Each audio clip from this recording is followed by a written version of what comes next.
நேர்களுக்கு வணக்கம் மற்றும் ஒரு வாரவலம் நிகழ்ச்சியினூடாக இந்த வாரமும் உங்களை சந்திப்பதிலே மகிழ்ச்சி.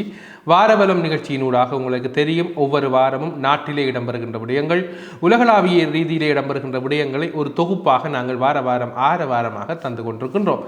அந்த வகையிலே இந்த வாரமும் பல விடயங்களோடு வந்திருக்கின்றோம். நிகழ்ச்சிக்குள் செல்லலாம்.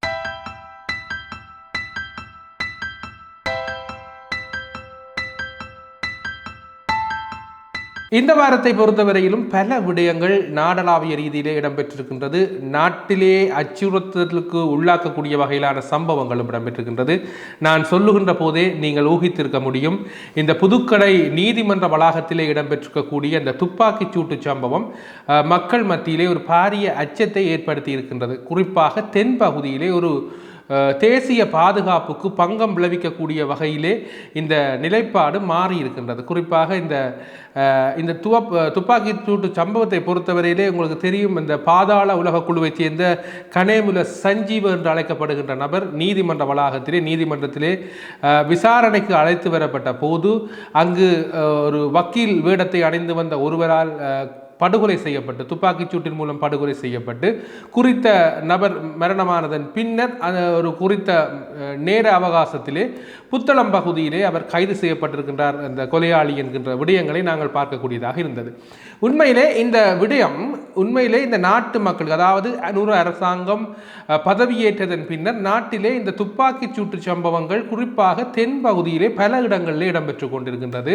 எதிர்க்கட்சிகள் அதனை ஒரு வித்தியாசமாக விமர்சித்து வந்தாலும் கூட ஒருபோதும் இல்லாத அளவுக்கு என்று நாங்கள் சொல்ல முடியாது. ஏனென்று சொன்னால் இந்த நாட்டிலே அவ்வப்போதுகளில் பல ஆண்டுகளாக இந்த துப்பாக்கிச் சூட்டு சம்பவங்கள் இடம்பெற்று வந்திருக்கின்றது. ஆனால் இந்த பாதாள உலக கும்பலை சேர்ந்தவர்கள், அதை சார்ந்தவர்கள், சூட்டு சம்பவங்கள் இடம்பெறுகின்ற விடயங்கள் இந்த ஆண்டிலிருந்து, அதாவது கடந்த ஆண்டினுடைய இறுதி பகுதியிலிருந்து பார்க்கின்ற போது சற்று அதிகமாக அடிக்கடி இடம்பெறுகின்ற ஒரு விடயமாக இருந்திருக்கின்றது. குறிப்பாக இந்த விடயத்திலே அரசு தேசிய புலனாய்வு ரீதியான விடயங்கள் சரியான நேர்த்தியான தகவலை பெற முடியாது இருக்கின்றதா அல்லது பிள்ளையான நபர்களை கைது செய்திருக்கின்றதா என்ற விமர்சனமும் சமூக வலைத்தளங்களூடாகவும் ஊடகங்கள் வாயிலாகவும் வந்து கொண்டிருக்கின்றது. ஏனென்று சொன்னால் கொலையாளியினுடைய பெயரை முதல் குறிப்பிட்டது தொடர்பாகவும் அவர் ஒரு மாற்றினத்தைச் சேர்ந்தவர் என்று சொன்னாலும் பின்னர் இல்லை அவர் இன்னொரு இனத்தைச் சேர்ந்தவர் என்று சொல்லி முன்னுக்கு பின் முரணான தகவல்களை ஆரம்பத்திலிருந்து வழங்கி கொண்டிருந்தார்கள். இப்பொழுது அது இறுதி செய்யப்பட்டிருக்கிறது. அவருடைய பெயர் என்ன, அவர் எப்படியான இடங்களிலிருந்து இடம்பெற்று வந்தார் என்கின்ற மாதிரியான விடயங்கள் ஒரு புறம் இருந்தது.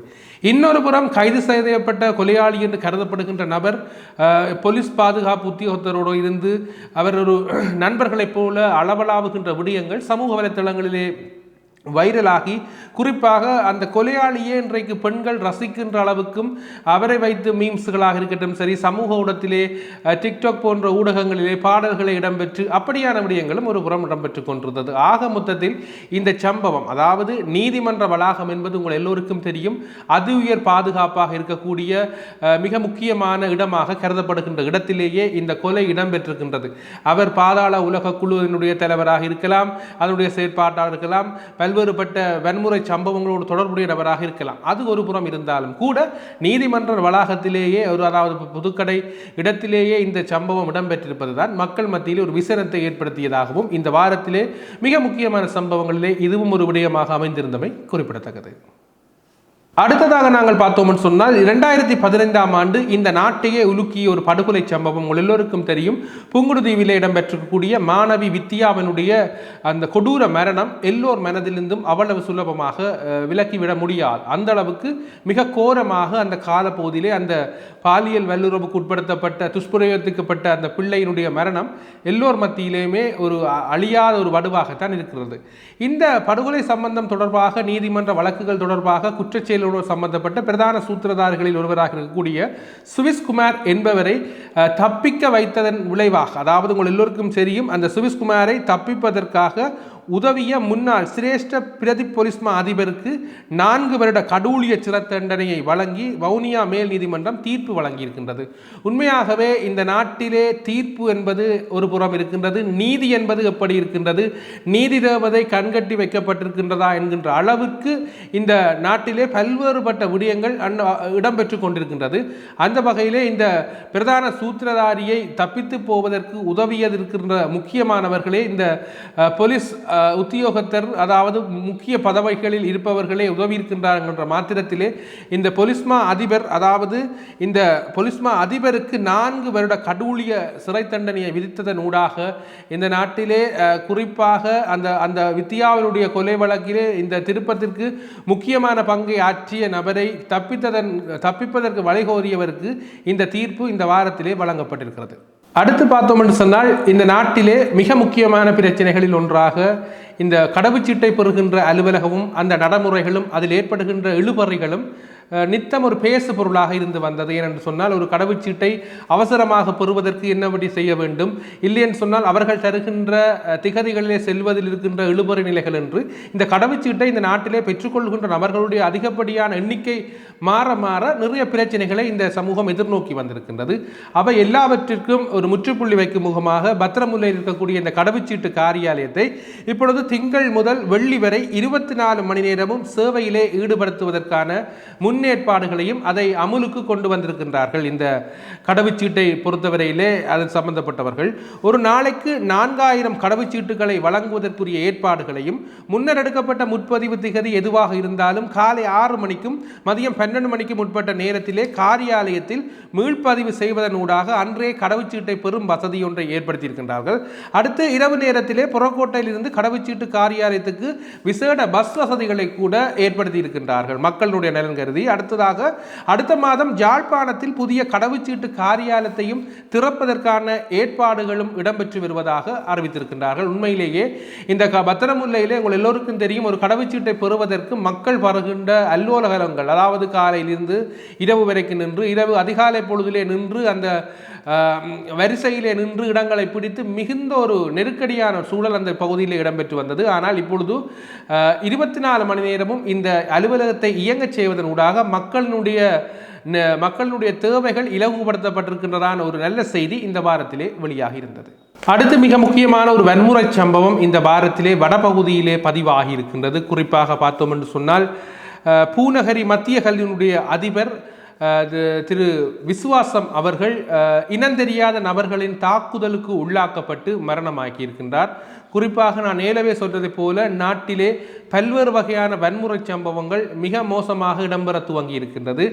தெற்கிலே இடம்பெறக்கூடிய சூட்டு சம்பவங்களுடன் அரசாங்கமும் சரி மக்களும் சரி தங்களுடைய பார்வையை பதிந்திருக்கின்ற சூழலிலே வடக்கிலே அதாவது நாங்கள் பார்த்தோம் என்று சொன்னால் கிளிநொச்சி பூநகரி மத்திய கல்வியினுடைய தற்போதைய அதிபரும் முன்னாள் அதிபரும் தங்களுடைய பயணங்களை முடித்துக்கொண்டு பூநகரியிலிருந்து யாழ்ப்பாணம் நோக்கி இரவு வேளை பயணித்துக் கொண்டிருந்த போது தெனங்கிழப்புக்கு அண்மித்த பகுதியிலே நிறை போதையிலே வந்த காடையர் குழு ஒன்றினால் கொடூரமான முறையிலே தாக்கப்பட்டிருக்கின்றனர். இதற்கு என்ன காரணம் என்று தெரியாமல் மிக மோசமாக தாக்கப்பட்டிருக்கின்றனர். அதன்போது படுகாயமடைந்திருக்கக்கூடிய முன்னாள் அதிபர் விசுவாசம் அவர்கள் உயிரிழந்திருக்கின்றார். இந்த சம்பவம் உண்மையிலே வடபகுதியினுடைய கல்வி புலத்துக்கு மிகவும் உரிய பேரதிர்ச்சியையும் பல்வேறுபட்ட ஒரு அதிர்வுகளையும் ஏற்படுத்தி இருக்கின்றது. அதாவது பொதுமக்களுடைய வாகனங்கள் சில ஏற்கனவே இந்த பகுதியிலே காடையர்களால் உடைக்கப்பட்டிருக்கின்றது. பாடசாலை பஸ்ஸிலே செல்லக்கூடிய ஆசிரியர் மாணவிகள் தாக்கப்பட்டிருக்கின்றார்கள். கொள்ளை சம்பவங்கள் இந்த பகுதியில் இடம்பெற்றிருக்கின்றது. இப்படியான தொடர்ச்சியான இந்த செயற்பாடுகள் மக்கள் மத்தியிலே ஒரு விசனத்தை ஏற்படுத்தி இருக்கக்கூடிய சூழலிலே இன்றைக்கு ஒரு முன்னாள் அதிபர் அதாவது எங்கள் மண்ணினுடைய மண் மீது மிகுந்த பற்று கொண்ட ஒரு ஓய்வு பெற்ற அதிபரை இன்றைய இந்த வன்முறை சம்பவத்தினூடாக இந்த கல்வி புலம் இழந்திருக்கின்றது. அந்த வகையிலே இந்த சம்பவம் சாதாரணமாக எடுக்கப்படக்கூடிய ஒரு விடயமல்ல என்ற மாத்திரத்திலே மிக மோசமான ஒரு மன அதிர்வுகளை ஏற்படுத்தக்கூடிய வகையிலே இந்த அதிபருடைய மரண செய்தியும் இந்த காடையர் குழுவினுடைய இந்த தாக்குதலும் மிக முக்கியமான ஒரு பாரிய அச்சுறுத்தலை மக்கள் மத்தியில் ஏற்படுத்தி இருக்கின்றது என்கின்ற சம்பவமும் இந்த வாரத்திலே இடம்பெற்றிருந்தது. அடுத்து பார்த்தோம் என்று சொன்னால் இந்த வாரத்திலே இலங்கையினுடைய மிக முக்கியமான இசை ஆளுமைகளில் ஒருவரும் மிக பிரபலமான கர்நாடக இசை கலைஞருமாக இருக்கக்கூடிய கலாநிதி அருந்ததி ஸ்ரீரங்கநாதன் அவர்கள் ஆஸ்திரேலியா மண்ணிலே காலமாயிருக்கின்றார். உங்கள் எல்லோருக்கும் தெரியும், கலாநிதி அருந்ததி ஸ்ரீரங்கநாதன் என்கின்ற போதே பல நீண்ட காலமாக ஒரு ஊடக பரப்பிலும் சரி இசை துறையிலும் சரி ஒரு ஜாம்பவானாக இருந்து தன்னுடைய வகிபாவத்தை இந்த மக்களுக்கு வழங்கியிருக்கக்கூடிய ஒருவர். குறிப்பாக இலங்கை ஒலிபரப்பு கூட்டுத்தாபனத்திலே ஒரு பணிப்பாளராக அவர் தமிழ்ச்சேவையினுடைய பணிப்பாளராக பங்கு பெற்றிருக்கின்றார். மிக ஒரு நல்லதொரு இசைக்கலைஞராக பல காலம் பல மாணவர்களை உருவாக்கி தன்னுடைய பிள்ளைகளையும் அந்த துறையிலே பயணிக்க சேர்க்கக்கூடிய திருமதி அருந்ததி ஸ்ரீரங்கநாதன் அவர்களுடைய மரணம் இசைத்துறையை பொறுத்தவரையிலே ஒரு மாபெரும் இழப்பாக கருதப்படுகின்ற அளவுக்கு பெரியதொரு மக்கள் மத்தியிலேயும் இசைத்துறை சார்ந்தவர்கள் மத்தியிலும் ஒரு சோகமயமான ஒரு நிலைப்பாட்டை ஏற்படுத்தியிருக்கின்றது. அந்த வகையிலே இந்த வாரத்திலே குறிப்பாக மிக முக்கியமான இந்த ஆளுமையினுடைய இழப்பு இந்த வாரத்திலே ஆஸ்திரேலியா மாநிலிருந்து வெளியாகி இருந்தது. உலக சம்பவங்களின் வரிசையிலே பார்த்தோம் என்று சொன்னால், தேர்தலை நடத்தாவிட்டால் நாட்டை விட்டு வெளியேற வேண்டி வரும் என்று சொல்லி உக்ரைன் ஜனாதிபதிக்கு அமெரிக்க ஜனாதிபதி எச்சரிக்கையாக, அதாவது டொனால்ட் ட்ரம்ப் ஒரு எச்சரிக்கை செய்தியை சொல்லியிருக்கின்றார். டொனால்ட் ட்ரம்பினுடைய அண்மைய செயற்பாடுகளை பார்த்தோம் என்று சொன்னால் மிக வேகமாகவும், குறிப்பாக தாங்கள் ஒரு வல்லரசு நாடாக இருப்பதன் காரணமாக எல்லா நாட்டு பிரச்சனைகளிலும் தலையிடுகின்ற டொனால்ட் ட்ரம்ப் இம்முறை உக்ரைனுடைய ஜனாதிபதியை மிகவும் மோசமான வகையிலே விமர்சித்திருக்கின்றார். அதாவது தேர்தலை நடத்தாமல் உக்ரைன் ஜனாதிபதி ஜெலன்ஸ்கி சர்வாதிரியாக செயற்பட்டு வருகின்றார் என்று சொல்லியும், அவர் உடனடியாக தேர்தலை நடத்துவதற்கு அவர் முன்வர வேண்டும் என்று சொல்லியும் ஒரு எச்சரிக்கையை ஏற்படுத்தி இருக்கின்றார். குறிப்பாக அமெரிக்கா ஜனாதிபதியாக இருந்த ஜோ பைடனுக்கும் சேர்ந்து போர் நிறுத்தத்துக்கு அவர் நாடகமாடி வந்திருக்கின்றார். அங்கு தேர்தல் நடத்துவதற்கு நடவடிக்கை எடுக்கப்பட வேண்டும், இல்லை என்று சொன்னால் நாட்டை விட்டு வெளியேற வேண்டிய சூழ்நிலை இவருக்கு ஏற்படும் என்று சொல்லி ட்ரம்ப் எச்சரிக்கை ஒன்றை விடுத்திருக்கின்றார். விரைவிலே ரஷ்ய ஜனாதிபதி புடினை சந்திக்க உள்ள ரஷ்யா உக்ரைன் இடையிலான போரை நிறுத்துவதற்கு முழு முயற்சியிலே தாங்கள் ஈடுபட்டுள்ளோம் என்றும் அதில் வெற்றி பெறுவோம் என்றும் ட்ரம்ப் தெரிவித்திருக்கின்றார். ரஷ்யாவுக்கு எதிரான போரிலே உக்ரைனுக்கு அமெரிக்கா உள்ளிட்ட பல்வேறு நாடுகள் ஆதரவு தெரிவித்தன. அமெரிக்க ஜனாதிபதியான ட்ரம்ப் பதவியேற்றுள்ள நிலையில ரஷ்யாவுடனான உறவை புதுப்பிக்க அவர் ஆர்வம் காட்டி வருகின்றார். இந்த நிலையில உக்ரைன் நாட்டில் கடந்த 2019 ஆண்டில் பார்த்தீங்கன்னு சொன்னால் அந்த தேர்தலில் ஜெலன்ஸ்கி ஜனாதிபதியானார்.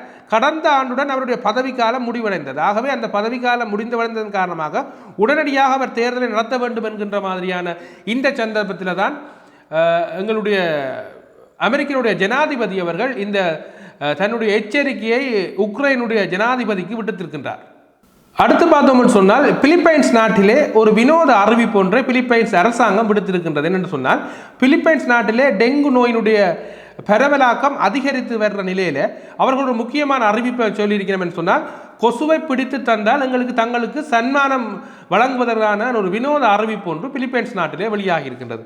குறிப்பாக பிலிப்பைன்ஸுடைய தலைநகர் மணிலாவில் பார்த்தீங்கன்னு சொன்னால் டெங்கு காய்ச்சல் வேகமாக பரவி வருகின்ற நிலையில் கொசுவை உயிருடனோ அல்லது கொன்றோ தந்தால் சன்மானம் வழங்கப்படும் என்று அறிவிக்கப்பட்டிருக்கிறோம்.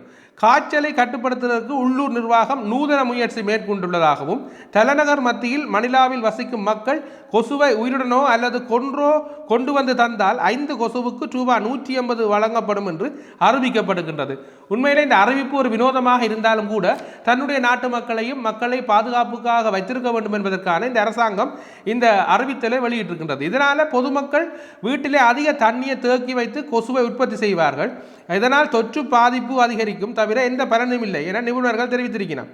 இதால் உயிருள்ள கொசுக்களை கொண்டு வந்து தருகின்ற உயிருள்ள கொசுக்களையோ இல்லையென்றா உயிரில்லாமல் கொண்டு வந்தாலே சன்மானம் வழங்கப்படும் என்ற இந்த அறிவிப்பு மக்கள் மத்தியிலே ஒரு வினோதமாக இருந்தாலும் அந்த நாடு தன்னுடைய மக்களை பாதுகாப்பதற்கான வகையில் இந்த நடவடிக்கையை செய்திருப்பதாக பல ஊடகங்கள் வாயிலாக இந்த செய்தியும் இந்த வாரத்திலே வெளியாகி இருந்தது.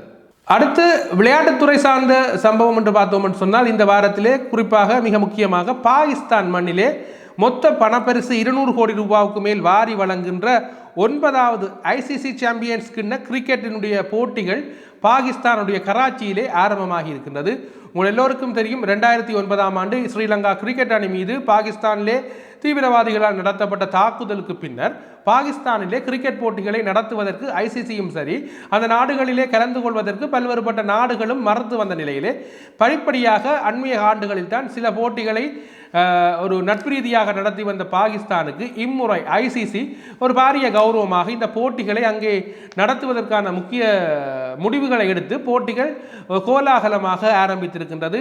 தொடர்ச்சியாக இடம்பெறுகின்ற இந்த போட்டிகள் எப்படியான விடயங்களை தர இருக்கின்ற என்ற விடயத்தை நாங்கள் அடுத்த வாரம் தர இருக்கின்றோம். அந்த வகையிலே இதுவரை நேரமும் பல்வேறுபட்ட இந்த வாரத்திலே இடம்பெற்றிருக்கக்கூடிய சம்பவங்களின் ஊடாக இந்த தொகுப்பை தந்திருக்கின்றோம். அடுத்த வாரமும் இடம்பெறுகின்ற முக்கியமான சந்திப்புகளோடு அடுத்த வாரம் வரையில் உங்களை சந்திக்கும் வரையில் விடைபெற்றுச் செல்கின்றோம். நன்றி, வணக்கம்.